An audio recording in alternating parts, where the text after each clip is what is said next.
Menina de 3 anos que estava desaparecida é encontrada morta em Santa Catarina. Padrasto e mãe confessam o crime.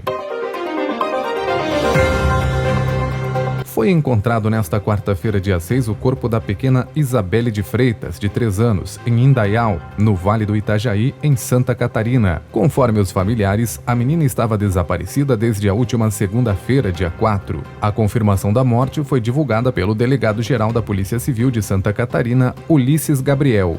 Entenda como tudo ocorreu. Foi aqui, nessa casa, na rua Camboriú, no bairro Rio Morto, em Indaial, onde a vida da pequena Isabelle de Freitas, de apenas 3 anos, foi ceifada. Foi aqui que um sonho se interrompeu, que uma boca se calou e que uma vida se encerrou. Pela violência da mãe e do padrasto, que em um ato de extremo sangue frio, mataram a criança espancada, de acordo com o relatório do delegado de Polícia Civil, Felipe Martins. Testemunhas também relataram que já na segunda-feira de manhã, momentos de conflitos aconteciam aqui nessa casa, muitos berros, muitos gritos, principalmente vindos do padrasto, seguidos de muito barulho também, de algo batendo, e de repente tudo se acalmou.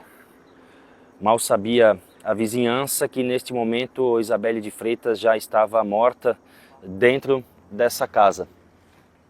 Infelizmente é um crime cruel que chocou toda a comunidade de Indaial, a comunidade de Timbó, o estado de Santa Catarina como um todo, devido, claro, aos requintes de crueldade desses pais, se é que podem ser chamados assim, dessa mãe e desse padrasto. Ainda no dia de ontem foram feitas oitivas na delegacia de polícia de Indaial, pelo menos 12 pessoas foram ouvidas, entre vizinhos, testemunhas e o próprio padrasto e a mãe, que acabaram então confessando esse crime bárbaro. Naquele dia, na segunda de manhã, parece que teve uma briga, né, ali na casa, que a senhora conseguiu ouvir. Eu ouvi, mas não assim de outros falando, só ele, o pai da criança. O padrasto ali no É o caso. padrasto, que ele dizia, fica quieto sua merda. E gritava merda, e eu escutei o barulho, um barulhão e barulho de vidro quebrado. Sabe? Isso na segunda-feira de manhã já. Dentro de 8, 9 horas. 8, 9 horas da manhã, essa briga generalizada já ali dentro da casa. Sim. E depois de toda essa confusão, de repente silêncio. Silêncio, daí depois de tarde, que eles daí, para poder despistar, eles foram ali na casa do vizinho perguntar se não tinham visto a menina. Olha só, eles ainda saíram pedi para os outros. fingindo que já ali já estavam planejando. Já estavam planejando que a menina já estava dentro de casa morta. Meu Deus do céu, olha só. Aí eles, a senhora naquele dia, segunda de manhã, depois não viu mais a menina também pela... Não, eu fui lá, depois que eu fiquei preocupada, né, eu pensei o que às vezes, né, que eu já sabia que a menina tinha sumido. Daí eu fui lá, bati na porta, bati, ninguém abriu a porta. Daí depois, um tempo que o cetelário veio ali e bateu na porta, daí o quase derrubou a porta e eles abriram. Então eles estavam em casa. Estava em casa e a menina já estava ali enrolada, já morta. Por causa que eles foram depois disso. Foi ontem. Ontem foi quarta? Ontem foi quarta-feira. Foi na terça-feira, eu acho que eles levaram a menina morta lá para enterrar. E aí levaram ela numa malinha e... Enrolaram no cobertor azul. E a senhora também não chegou a ver eles carregando mala nenhuma? Não, porque eles foram por aqui, por a rua aqui, foram por a BR, depois que eles enterraram a menina lá daí, e daí eles vieram por aqui para o posto de Indaial, para casa de volta. Entendi. E também relataram ali, a mãe e o padrasto relataram, em até um vídeo ali que circulou, que teria chegado um carro prata. Um carro prata ali. Isso realmente aconteceu? Aconteceu, o carro veio ali, ficou um tempão ali, mas só para despistar, porque não era nada a menina, que ela disse que foi aquele carro que tinha pegado a menina, que a menina estava sentadinha na sala, e daí a menina não chamou ela, daí ela pensou, e foi ver, a menina não estava mais, e era mentira. Era o Uber que veio ali para despistar, o Uber esperou, não saiu ninguém, daí foi embora. Já desde que eles vieram para cá, eu não consegui mais vir aqui. Olha aqui, ó, eu comprei de presente na casa da menina. Pode abrir, pega aqui, eu vou abrir para te ver o vestidinho. entregar para a filha e ela não saber, ela não me dizer que a filha estava morta.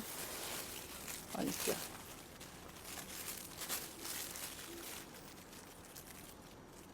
Esse era o vestidinho para Isabelle. Para Isabelle. Ó. Daí eu disse, poxa, ela gosta tanto de se arrumar, né? Eu fui lá, comprei as coisinhas de enfeite da menina para dar para ela. Aqui, ó, o que eu vou fazer? Depois que eu vou levar para mim guardar, porque essa blusinha aqui fui eu que fiz para ela. Eu fiz para minha neta esse aqui, ó. São sobras do que eu trabalho, eu fiz para ela. Não adianta. O que vai agora? O que eu vou fazer? Vou levar as coisas da menina e eu vou doar para outras pessoas, né? Porque eu não vou mais poder... O que a gente vai ficar lembrando? Mas aqui não vai ficar as coisas da menina. Nem da menina, nem do menino. Eu estou inconformada. Eu estou inconformada. Com essa situação, eu estou inconformada. Segundo o delegado de Polícia Civil, o Felipe Martins, padrasto e mãe praticaram um crime aqui aos fundos dessa residência. Um crime com requintes de crueldade, né? Inclusive estuda a hipótese de ter sido uma tortura com resultado morte, algo que agrava muito mais a pena dessa mãe e desse padrasto. O que chamou muita atenção nesse crime foi também a simulação dos dois, né? Contando mentiras, dando conta de um sequestro, um possível sequestro da menina. Nessa simulação, falaram em seus depoimentos que um carro prata havia chegado aqui na casa e que possivelmente havia levado a criança, que a mãe estava lavando roupas e não deu conta do sumiço da criança, mas essa situação ficou um tanto quanto controversa, já que aqui a casa, o local onde os dois moram ou moravam, é cercada de vizinhos, né? É cercada de residências. Então, alguém teria visto essa criança de 3 anos saindo pelas ruas, ou alguém teria visto também esse carro prata levar, como ouviram realmente estacionou um carro prata aqui, provavelmente um Uber ou um carro a mando do padrasto, ninguém apareceu e o carro foi embora. Esta é a versão contada pelos vizinhos que testemunharam toda a situação no fatídico dia da morte da menina Isabelle. Então, já na delegacia, nos depoimentos, a Polícia Civil identificou essas controvérsias e mudou a forma de tratamento dos dois. No início, os dois eram apenas pais que tinham seu filho provavelmente sequestrado. Após isso, após os depoimentos e as controvérsias identificadas, a polícia então mudou o tratamento para suspeitos. E foi aí que o cerco foi fechando. Com as técnicas de investigação, de interrogatório, a polícia então conseguiu a confissão do crime por esses dois, que não podem ser chamados de pais. E foi bem aqui, nesse local, nessa área de mata fechada, bem próxima da BR-470, onde o casal deu fim à sua empreitada criminosa, enterrando o corpo da menina Isabelle de Freitas em uma mala envolta em um cobertor azul. A Polícia Civil e Polícia Científica estiveram aqui no dia de ontem, retirando o corpo, encaminhando para o IML, onde foi feito o reconhecimento pela avó e pela tia da criança. Crime trágico que chocou a nossa comunidade, o estado de Santa Catarina inteiro. Felizmente, Isabelle de Freitas, de apenas 3 anos, mais uma voz calada, mais uma vida ceifada.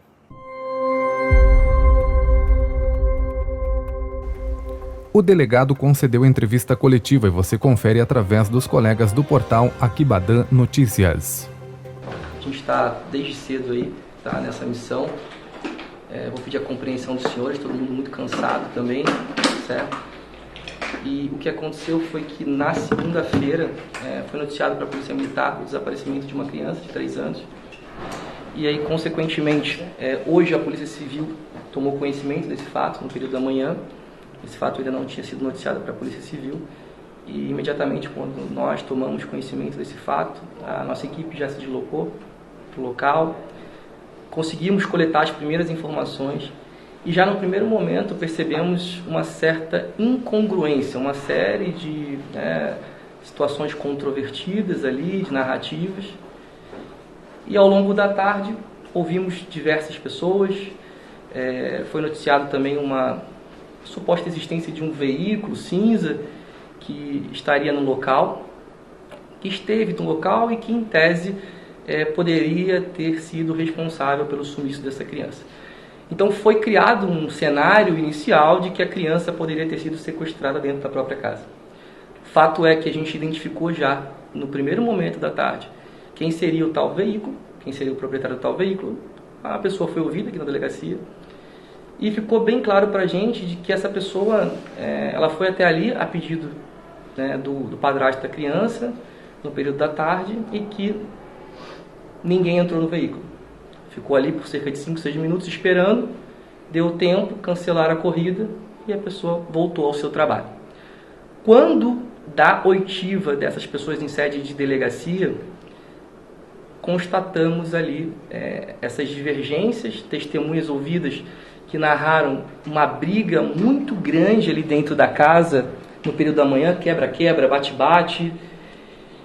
E o padrasto e a mãe foram ouvidas no primeiro momento, já muitas controvérsias, e percebemos que tinha uma versão criada, uma versão que, pela nossa experiência, seria uma versão ali que eles teriam já construído, criado essa narrativa e que, consequentemente, trouxeram para a delegacia. Nós, com técnicas aqui de entrevista, interrogatório, conseguimos desconstruir essa narrativa deles.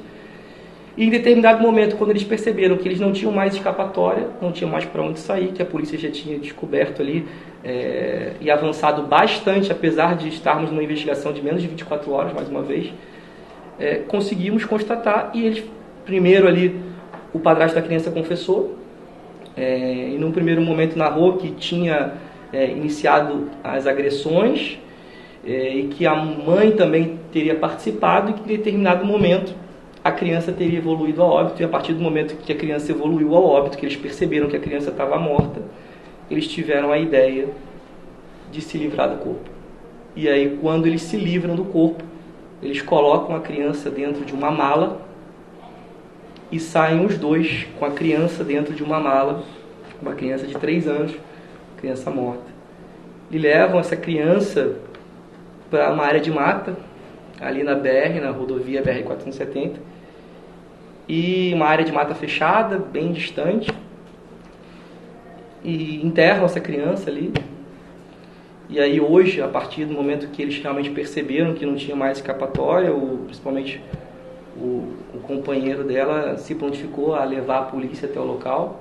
A gente tentou ir 2 vezes no local também, mas é um local de dificílimo acesso, então, apesar dele ter dado as coordenadas, assim, a polícia não conseguia encontrar o local de forma alguma.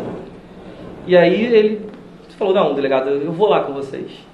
E aí ele se prontificou aí, mostrou, a criança estava enterrada numa cova rasa, com um cobertor azul enrolado pelo corpo.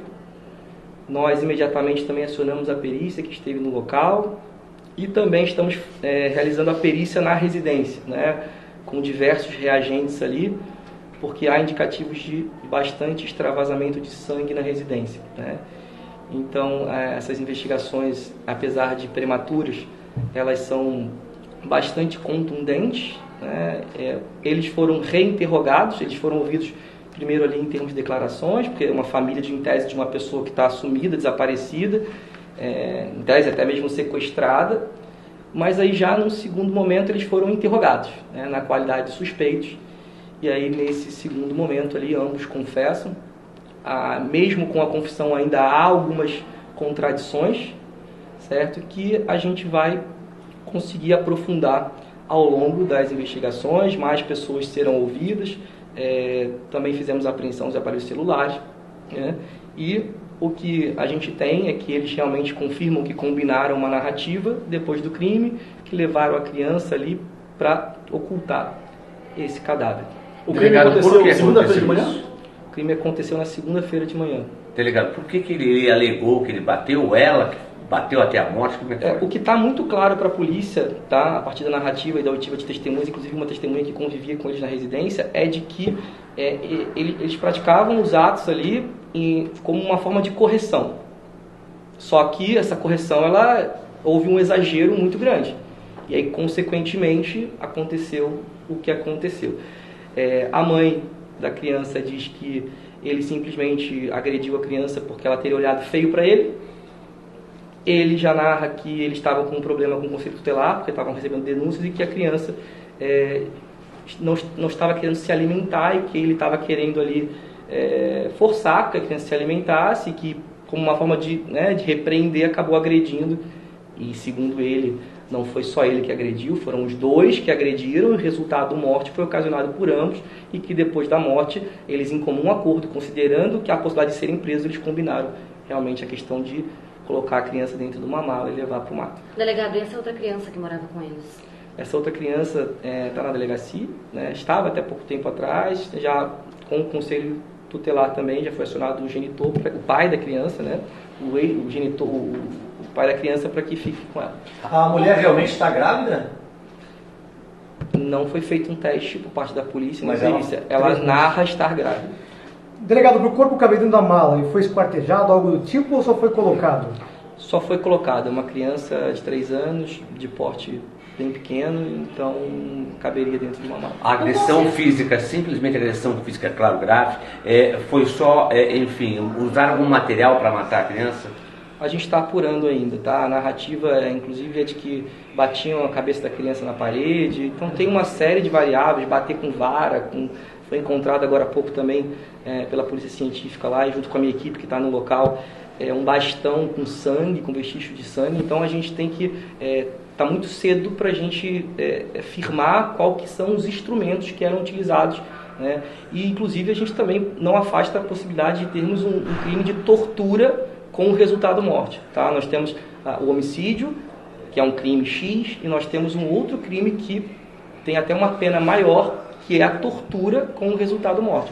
Ao longo do tempo, com o avançar das investigações, nós iremos concluir por um lado ou por outro. E descartam a possibilidade desse homem que morava com eles ter participado de alguma maneira dessa ação? Não há qualquer indicativo de participação desse outro. Mas ele estava no momento do crime? Ele esteve na casa ali, mas o fato aconteceu no quarto do casal ali, então ele não teve... Mas, delegado, ele acabou de falar em entrevista que ele ouvia as torturas, as agressões. De fato, ele... E não podia fazer nada. Ele confirmou isso em sede de delegacia, quando ouvido na qualidade de testemunha. O Conselho Tutelar já acompanhava essa família, de fato? Sim. Por quais denúncias? Eu não sei informar agora de forma detalhada, tá? Mas pelo que eu tenho conhecimento, já existia um fato antigo ali entre o Conselho Tutelar e algumas denúncias de maus tratos ali envolvendo... O histórico desse casal, delegado? Histórico no sentido, quem é o padrasto, quem é a mãe, se assim pode ser chamado? Assim, eu não entrei nesse mérito. Está muito cedo ainda, a gente se preocupou mais nesse primeiro momento em entender o que aconteceu e responsabilizar já nesse primeiro, identificar, responsabilizar o que fez e quem fez e por quê. Algum demonstrou arrependimento? Falaram que sim, né? Uma coisa é falar, demonstrar de forma fática, não. Choraram no depoimento? Sim. Por que esse homem chegava a morar com esse casal? Ele segundo foi narrado, ele é um missionário, né? Ele fazia parte de uma igreja que estava sem moradia e em tese eles teriam dado moradia para ele. Tem uma versão em que o missionário falou para a sogra, no caso, a avó da criança, que ela teria sido usada numa situação macabra de magia negra. Isso não existe oficialmente, a polícia não tomou conhecimento de nada nesse sentido, tá? O senhor falou sobre essas denúncias do Conselho Tutelar aconteciam no município de Ibirama? Não sei lhe informar. Não tenho essa informação. Mas haviam denúncias para o Conselho? Pelo que eu fiquei sabendo, sim. Inclusive eu já solicitei relatório, a gente já recebeu algumas informações, mas do lugar exatamente não sei lhe precisar. Esse carro ao qual eles se referem é um motorista de Uber, um 99, um aplicativo 99. Entendi. Chama uma corrida e não pega. Eles levam a pé a mala até o local? Levaram a pé a mala até o local, carregando a criança morta dentro da mala. Como é que eles cavaram essa cova rasa? Com a mão? Com a mão. Segundo a narrativa ali deles, com a própria mão eles cavaram. Os dois? Pelo que foi informado, o homem cava a cova. Delegado, não há, nesse primeiro momento, participação de uma terceira pessoa, então? Não há qualquer indicativo de participação de terceiras pessoas nesse momento, tá? Só dos dois mesmos. A vítima teria morrido na manhã, certo? A vítima teria morrido na manhã do dia 4. Em entrevista agora há pouco, o terceiro homem que estava aqui, ele informou que saiu de casa ao meio-dia. Ele presenciou, então, a morte da menina? É o que eu estava explicando. Ele é uma casa, ele tem um quarto ali que fica nos fundos da casa. Ele narra que ouvia de forma reiterada as crianças chorando, um cenário realmente de que as crianças vinham, né, sendo agredidas ali sob um pretexto, em tese, de uma correção. Mas ele disse que eu não ouvi, eu só ouvia, eu estava ali de favor e, de fato, assim, o fato dele presenciar alguma coisa não torna ele não torna ele um garoto, ele não é um policial. Se o policial ele está vendo alguma coisa e não faz, ele é um criminoso tanto quanto o outro. No caso dele, ele estava ali de favor e ele também não parecia que ele entendia, mas não compreendia exatamente todo o contexto que estava acontecendo ali. Há quanto tempo eles moravam aqui na cidade de Indaial? 15 dias. Pelo menos naquela casa ali, 15 dias. A prisão deles de hoje enquadrou como flagrante? Já tinha uma preventiva? Não, então, eles estão aqui na delegacia, inclusive nesse momento, eles estão sendo ouvidos, né? Tem uma porção de pessoas ainda sendo ouvidas, os senhores estavam aqui agora, inclusive uma outra pessoa sendo... Então, o que a gente está fazendo aqui, tem uma série de diligências em curso, está todo mundo sendo ouvido ainda. Então entendeu? eles não estão presos? Eles não, por enquanto, oficialmente, nesse momento, eles não estão presos, tá? Eles estão sendo ouvidos. Nós temos diligência em curso, pode ser que eles precisem ser ouvidos novamente, né? É por isso. O laudo pericial vai definir realmente de que momento e qual órgão principal foi atingido para, infelizmente, confirmar o óbito da criança. Então, agora a gente vai aguardar os laudos para que a gente possa ter uma visão mais panorâmica, tá? Principalmente se houve um crime de tortura com resultado morte ou se houve um homicídio. Um dia triste demais. Nessas oportunidades que reflito se escolhi a profissão certa. São muitas desgraças para absorver, disse o delegado Ulisses Gabriel. Mais um caso que choca o país. Itaquí Agora. A notícia nos une.